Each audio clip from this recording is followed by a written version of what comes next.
Daily current news में इस वक्त की खबर है। आचार्य रामचंद्र शुक्ल की जयंती 4 अक्टूबर को हिंदी के प्रख्यात साहित्यकार आचार्य रामचंद्र शुक्ल की जयंती मनाई जा रही है। इन्हें आचार्य शुक्ल के नाम से भी जाना जाता है।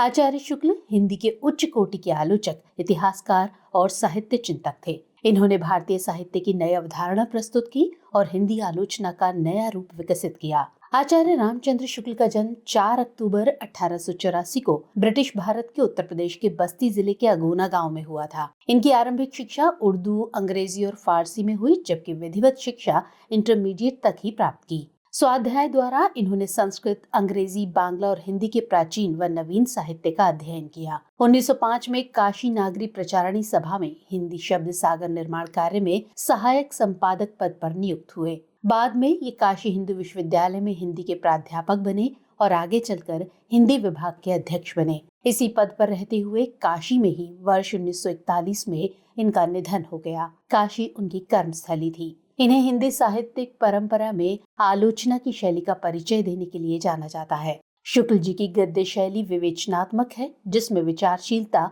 सूक्ष्म तर्क योजना और सहृदयता का योग है। उनके शब्द संयोजन में तत्सम शब्दों से लेकर उर्दू के प्रचलित शब्दों की व्यापकता दिखाई देती है। हिंदी के पुरोधा आचार्य शुक्ल की कीर्ति का मुख्य श्रेय उनके द्वारा लिखित हिंदी साहित्य का इतिहास को है। इनकी प्रमुख रचनाओं में शामिल हैं गोस्वामी तुलसीदास, सूरदास, चिंतामणि, चारखंड और रसमीमांसा आदि। उन्होंने जायसी ग्रंथावली और भ्रमर गीत का भी संपादन किया और लंबी भूमिका भी लिखी। प्रेम घन की छाया स्मृति उनका संस्मरणात्मक निबंध है। उन्होंने एडविन अर्नोल्ड की द लाइट ऑफ एशिया का बुद्ध चरित्र में और जर्मनी के अर्नस्ट हैकेल की प्रसिद्ध रचना द रिडल्स ऑफ यूनिवर्स का विश्व प्रपंच नाम से अनुवाद भी किया।